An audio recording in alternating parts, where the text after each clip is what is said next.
Welcome back, this is Goku-san DBZ, and welcome to a new collections video. This time we're looking at the Nintendo GameCube, one of the more currently underrated consoles. But with that said, music today in the background I chose from The Legend of Zelda: The Wind Waker. So with that said, first up we have Star Wars, or rather Lego Star Wars, which is a great game if you're a fan of the prequels, that is. Next, we have another considered definitely classic, one of the launch titles, in fact, for the GameCube, with Luigi's Mansion.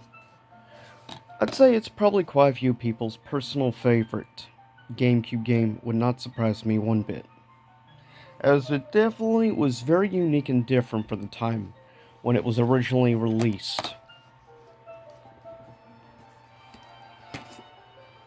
Next up, we have Mega Man Anniversary Collection. As you see, 10 in 1, which is great if you're a Mega Man fan.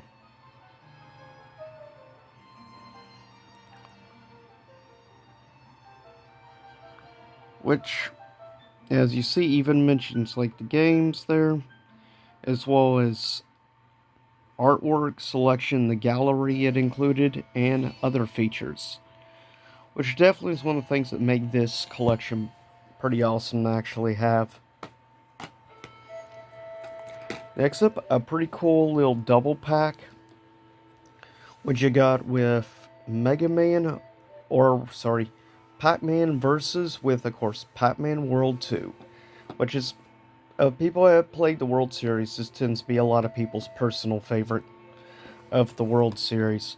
Well, this is a pretty solid overall double pack, and the fact you can still get this for a reasonable price is something I consider it a must-own for any Pac-Man fan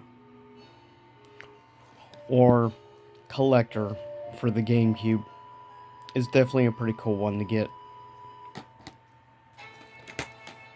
Now, a bit more on the rare side of things, we have, of course, Pokemon Colosseum, which is one of my probably in my top 5 favorite Pokemon games of all time, easily.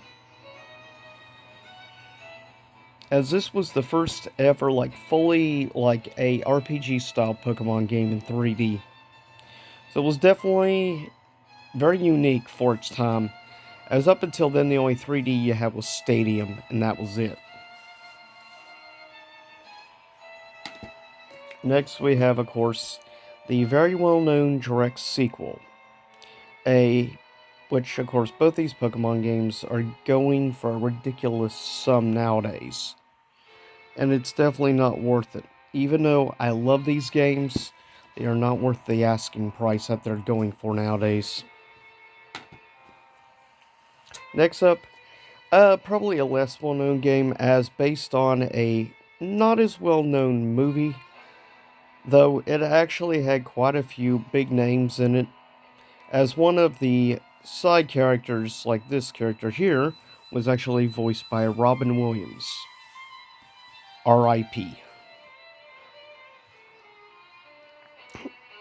It's not a great movie tie-in game. Then again, the movie it's based on is not one of the greatest, but still, it's a film I do have a little soft spot for, and some interesting concepts. But if you get a chance, maybe look at robots. I mean, you can get this game dirt cheap. Also, if you're a Sonic fan, you can't go wrong with Sonic Adventure 2 Battle, which I actually think this is the best way to play this game, rather than the original Dreamcast original version of the game, as this would also add a few new things that was not in the original. Plus, yeah, as you see, also it did stuff like the Game Boy Advance, which is pretty cool. It's one thing I liked, how some games you could implement and use a Game Boy Advance with it.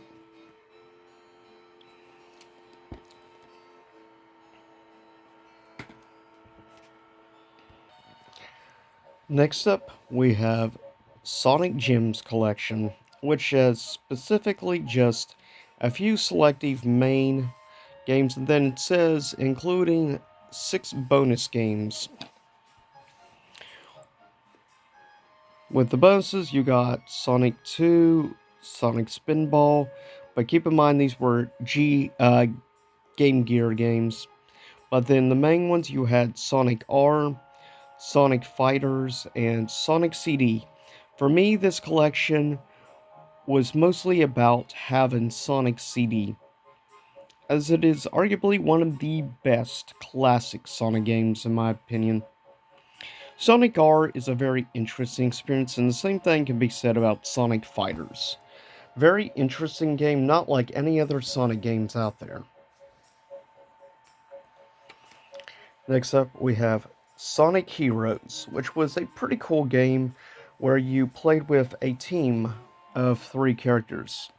In total, you had a few specific teams. You had Team Dark, Team Chaotix, and Team Rose.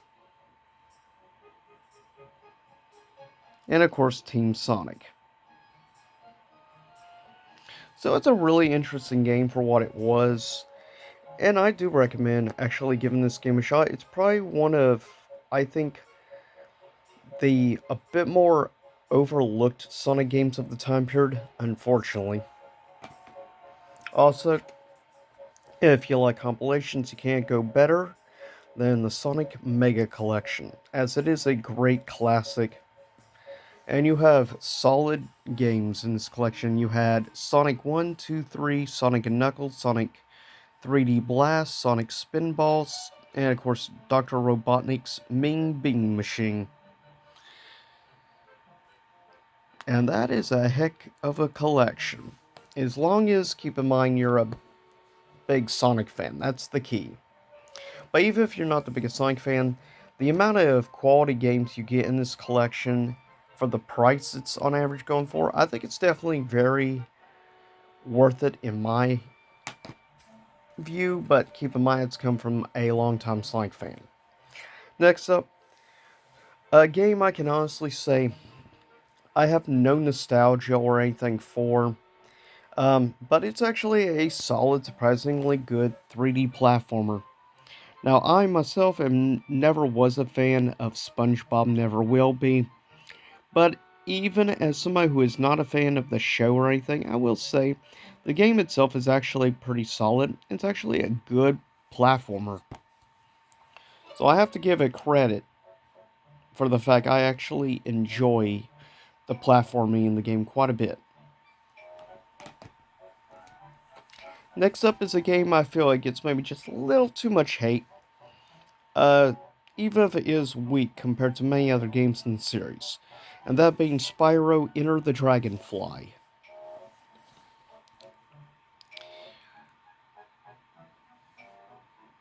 Personally, I think it's an interesting game to say the least. It's not great by any means compared to the classic Spyro, but still, I actually enjoy this. I think this is definitely an interesting Spyro game. And it's not a super long, as you can beat this game in probably anywhere from like 4 to 6 hours. It's not super long, but still, it's actually a decent action platformer. Now, in my opinion, easily in my top 5 favorite Mario games of all time, Super Mario Sunshine. Big fan of this, and I always loved like the cover art and everything about it. It's really cool, and in this, Mario actually has a serious look on his face. And I love the whole implementation of like the water device he used to platform, as well as get rid of like the paint on the ground and everything. It is an interesting, unique, is probably the just about one of the most interesting and unique Mario games ever made. Definitely different than any other Mario game out there.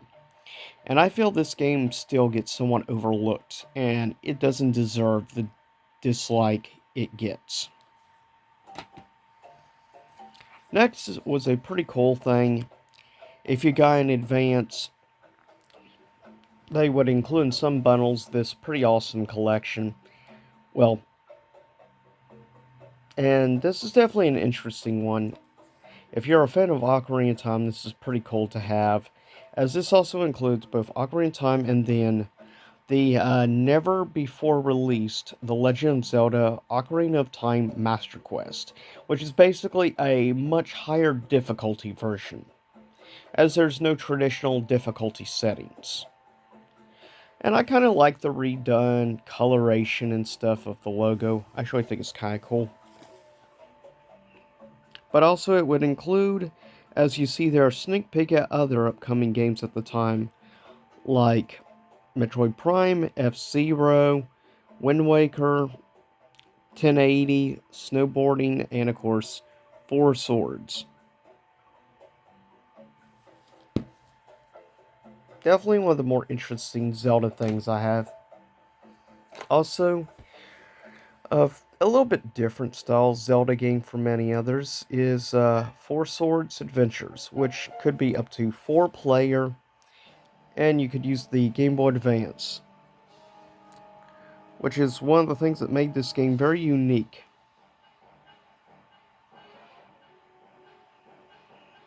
Or also work with like SPs as well, at least. Still, this is probably one of the more unique Zelda games out there, and I still have a soft spot for it. That's one of the things I liked about this console was the Zelda stuff. Of course, you had this awesome promotional disc, which was cool. As it's interesting that it's called the Legend of Zelda Collector's Edition. Basically, what you got is you got the original classic Legend of Zelda, you got Zelda 2, you got Ocarina of Time, and Majora's Mask, but for some reason it is missing Link to the Past, which sucks. And this is not one of the best versions of Majora's Mask, but this was actually how I first time ever played Majora's Mask, was this version. So it does have a little bit of blind nostalgia. And of course, my personal favorite Zelda game of all time, The Wind Waker.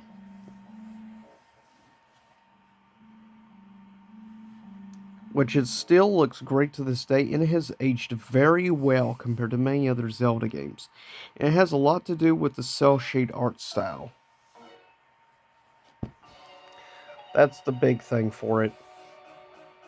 But with that said, on to the next batch. Next up, based off the show by the same name, action-adventure platformer, Avatar: The Last Airbender.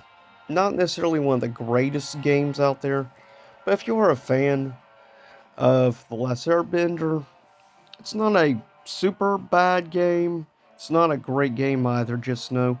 And you can find this pretty affordable still.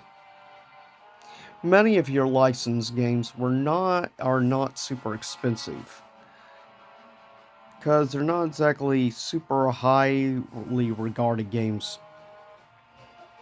But still, it's not bad for what it is, in all honesty. Speaking of licensed games, next we have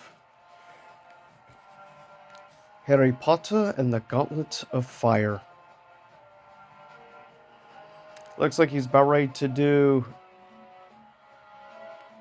Expecto Patronum.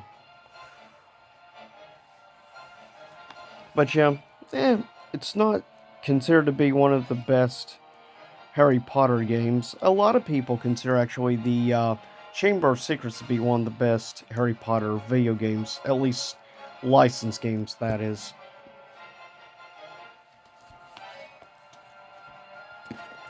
Next up, we have Lego Star Wars 2, of course, which takes place around episodes 4, 5, and 6.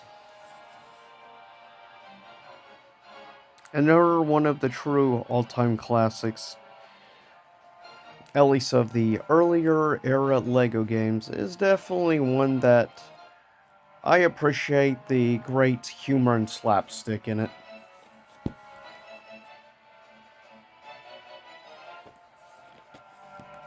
Next up, we have arguably probably the most unique game in my collection, Odama.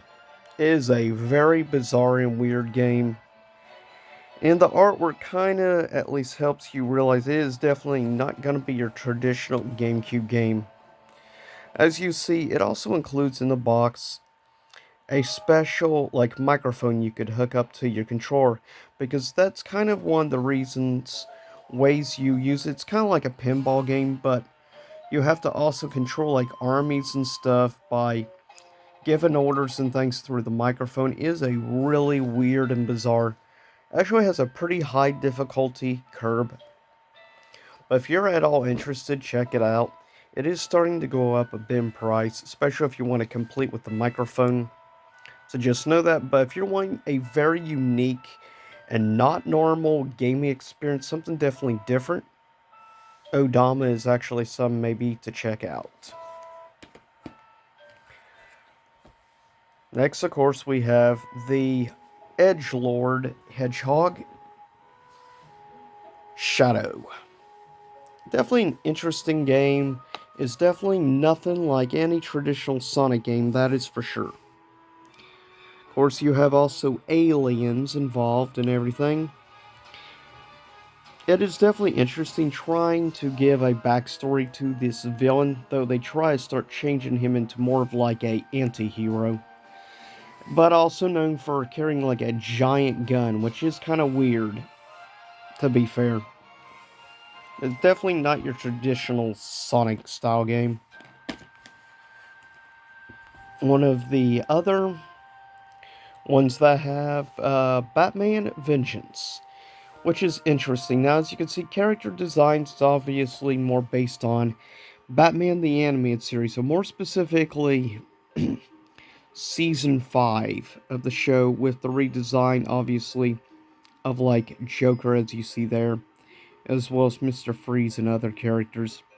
It's not a great game by any means, but certainly not the worst Batman game out there. Trust me, there's some pretty bad Batman games out there. Next up, we have arguably one of the best fighting games on the GameCube, that being Bloody Roar Primal Fury, or on Xbox better well known as Bloody Roar Extreme. Definitely great overall game. It was one of the first fighting games I ever played on the GameCube, so it definitely has a heavy nostalgia for me personally. Just like Extreme was one of my first fighting games on the original Xbox. And it is still a great game, great mechanics, definitely a decent challenge with the bosses like Kronos the Phoenix, or of course the OP Uranus the Chimera, which is a Chinese demon, if you're wondering. Next up, we have probably arguably one of the absolute best things you can have on the GameCube, and that being Capcom vs. SNK 2 EO, which of course was also released on the original Xbox as well, funny enough, just like Bloody Roar. If you're a fan of Capcom crossovers, of course, I highly recommend checking out this game, as it is an all-time classic. And I actually like this more than Marvel vs. Capcom 2. Next up, we have the somewhat often overlooked Final Fantasy Crystal Chronicles. If you want a multiplayer game, as you can play up to 4 people at a time, which is one of the things that made this game unique compared to any other Final Fantasy game of the time. And of course, as you can see, you can link up also your Game Boy Advance as well, which is pretty cool. It does have a high difficulty, especially if you're trying to beat the game by yourself. Just know that. So it has an interesting art style from many other Final Fantasy games of the time. Next, we have arguably my personal favorite of the Metroid series, Metroid Prime. Also, I love the fact at least this is also still has the demo disc for Metroid Prime Echoes. It is interesting how they went from like a Metroidvania, of course, classic 2D side-scroller style game to a first-person viewpoint game, but I actually think it actually did a great jump to being an FPS. I actually prefer playing Metroid like this, in all honesty. This was probably the first game I ever played like in a demo display thing. I remember back when this originally came out. I believe it was at the time still around Babbage's, which of course got converted to GameStop. But yeah, remember playing the demo of this at Babbage's on one of their display things. Pretty cool for the first time trying that out. Definitely good memories. Also, arguably probably one of the easily best RPGs on the GameCube is, of course, Tales of Symphonia, which is definitely probably one of the most beloved games of the Tales series. In more recent era, I would say Tales of Vesperia is probably my personal favorite. I haven't played too many of the Tales games. I've played maybe probably 3 or 4 Tale games. This is arguably my personal favorite, all of them. But then again, I haven't played a lot, so take that what you will with a grain of salt. But with that said, I still love this game. I love the music, I like the characters. I honestly like the art style of the time. It has really great combat as well. Now, a bit more interesting side of things of my licensed games I have, Chronicles of Narnia, The Lion, the Witch, and the Wardrobe. Interesting game. It's actually one of probably the ones I actually like more of, at least the licensed games that I personally have in my collection. This is probably one of my personal favorites. I think it plays pretty good overall. The combat's not bad either. Now, this is sadly one that was a bit of a letdown for me personally. The Incredibles. I mean, there was some good stuff in it, don't get me wrong, but only one or out of the 4 characters, I only really liked playing the game with specifically one character. And sadly, you end up playing more with characters that I didn't like as much. But still, if you're a fan of Incredibles, this might be a game to check out as it is also still quite cheap. Arguably, probably my personal favorite fighting game on the GameCube is, of course, Soul Calibur 2, as you got to actually play with Link, which was very overpowered in the game, I like to add. He is more OP than Spawn or Heihachi. His speed is what really gives him an advantage. The fact you could also use for long distance, you could use bow and arrow, you could also throw like a boomerang, you could also throw bombs. I mean, it's ridiculous. The variety of like arsenal stuff he could do in the game is just absurd. But maybe it's why many of us love Link in the game. And I actually feel like the time period and everything, the game actually surprisingly fits pretty well with Link. Next up, we have the very first game I actually ever owned for the GameCube, and that being Star Wars Rogue Leader Rogue Squadron 2, as this was also the first game I ever played demo of.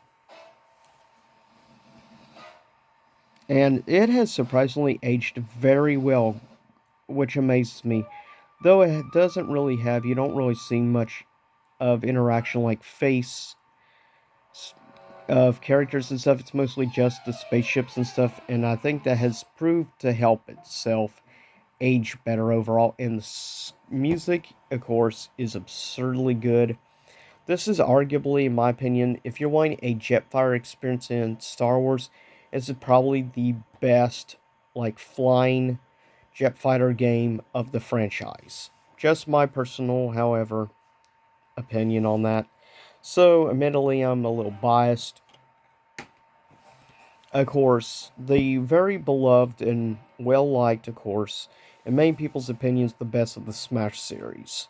That being Super Smash Melee, which is still very highly regarded to this day by many people as it has the most complexity in gameplay mechanics and stuff. And in fact, there's things in the game that people are still discovering to this very day, which says a lot of testament to how well designed actually Melee was. Though I will still argue my personal favorite is Brawl, but whatever. Of course, we have The Legend of Zelda Twilight Princess, which is arguably probably my third favorite Zelda game of all time. And it's kind of ridiculous how much this game is still going for, and even the HD version on the Wii U is starting to go up drastically. And this is by far the most expensive Zelda game on the GameCube, which is why it was good to pick this up back several years ago when the prices were much more reasonable. But I still love this game. I love the art style, the look, and the more gritty atmosphere and stuff helped make it a much more serious and darker tone game in the franchise, and that's something I really liked. Yet, funny enough, it's the polar opposite with my favorite, with that being, of course, Wind Waker. But with that said, now we're on to the last 5 games.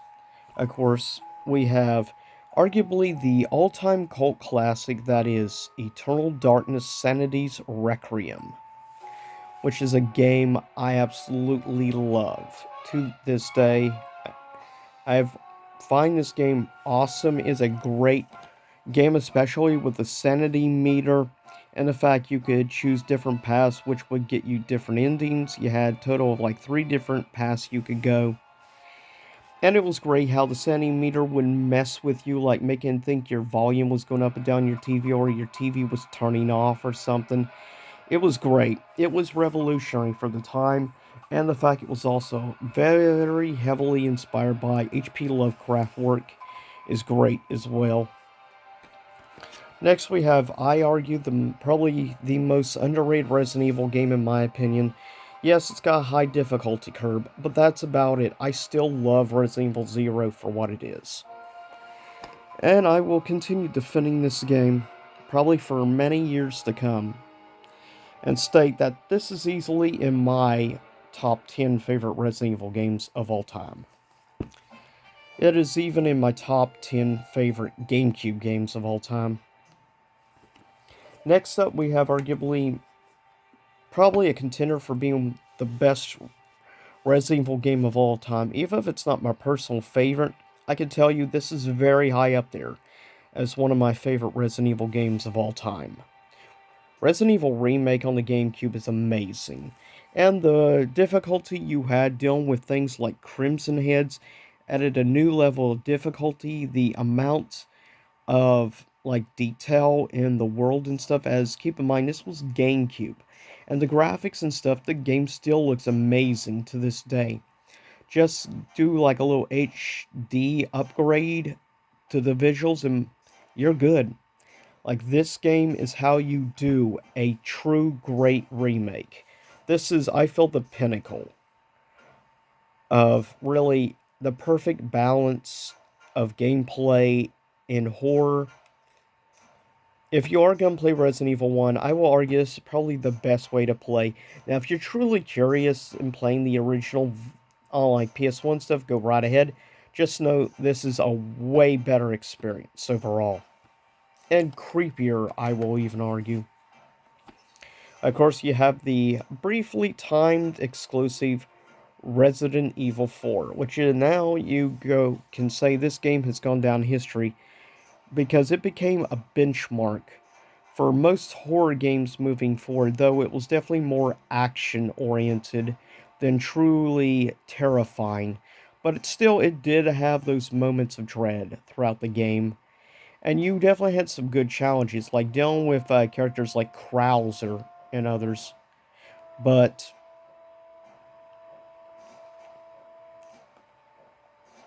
with that said, I love this game. It's not my all-time favorite like some people's, but still, I get it. The importance of this game cannot be underestimated, and the fact this game has been ported like 12 times. is crazy. It even got released on the Zebo, which was a Brazilian console. Or, not Brazilian, but whatever. It's really weird.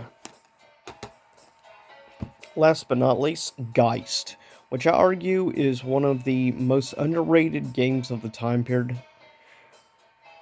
I personally love this game. It's in my top 10 favorite GameCube games, and I will argue it's also one of the most underrated. I don't know why some people bash on Geist. Personally, I love it. I actually kind of like the cover art. It's pretty cool.